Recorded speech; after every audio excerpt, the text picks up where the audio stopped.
A very good afternoon and welcome to Lunchtime News on TV1. We're coming to you live and direct from the Newsfirst studios here in Colombo. Let's first start off with a look at the stories that made it to your headlines this afternoon.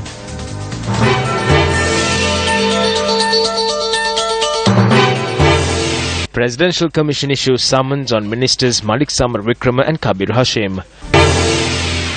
Iresha Silva, director of a company owned by Namal Rajapaksa, arrested at the BIA and released on bail. UN bans 4 ships from global ports for violating North Korea's sanctions.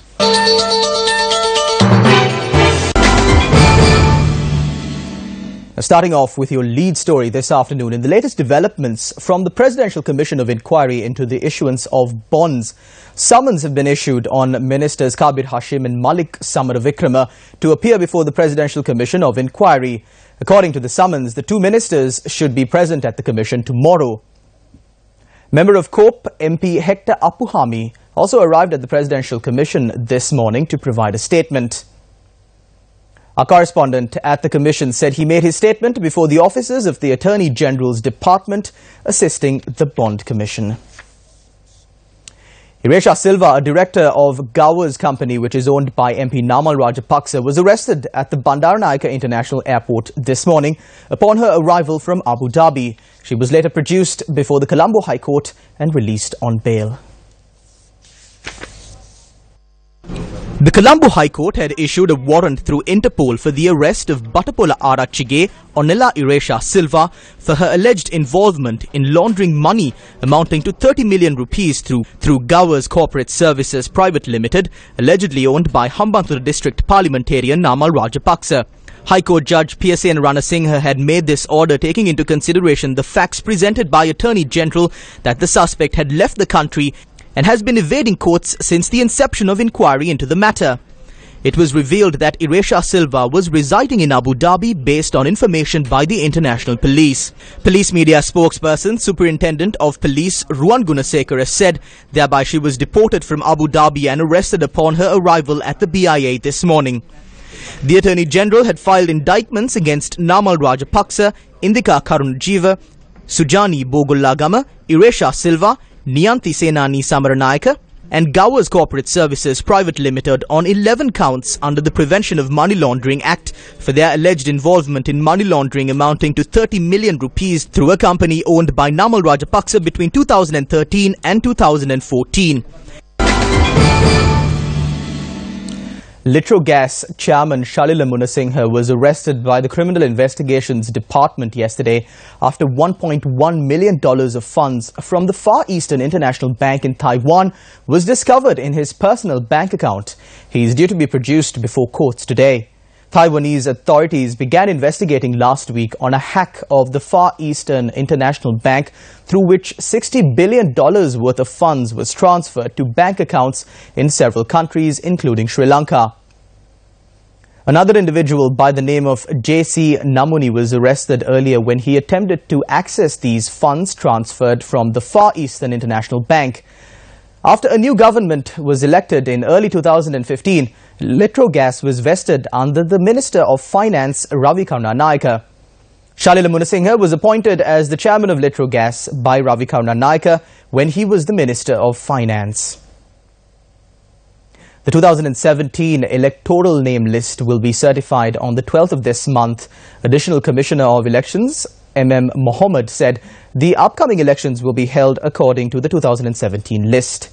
Now, in more local news, the World Health Day is being celebrated for the 25th year today and is centered upon the theme mental health in the workplace.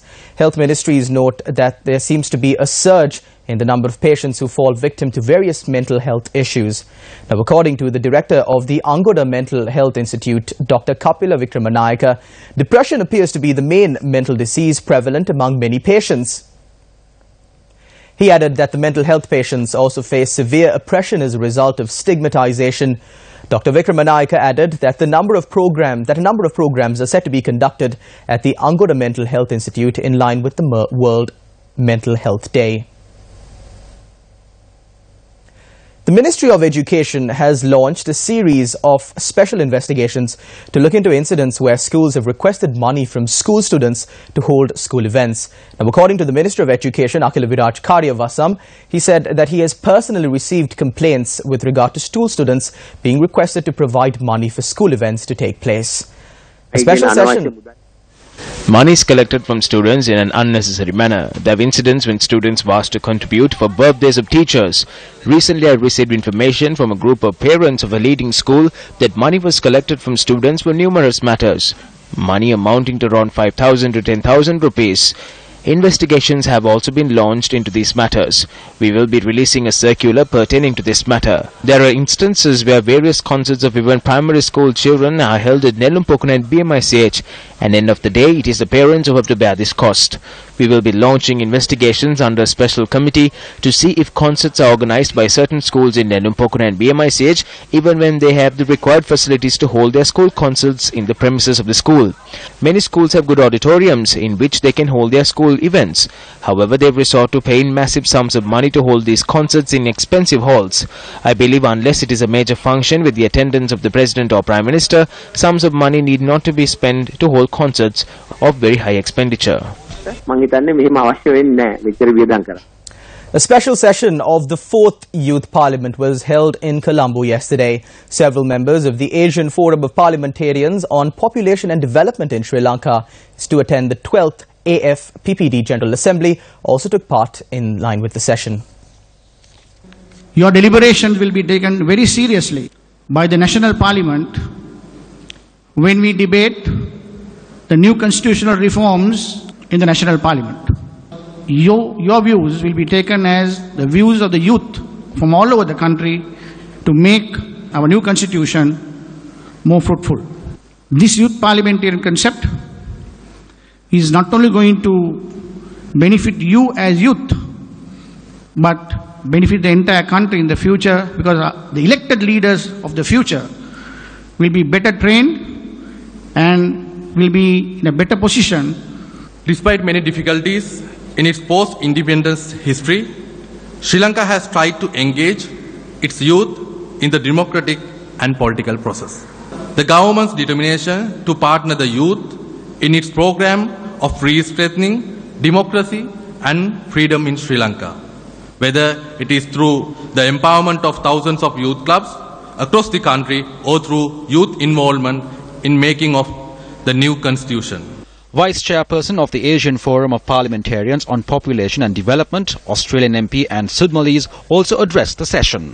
We need more young women to think about politics of their country. For each nation, I believe at this stage should be thinking more about how do we help our women to come forward.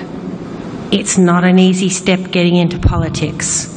If you ask any of the women members up here, we have all had probably a more difficult pathway than our male counterparts.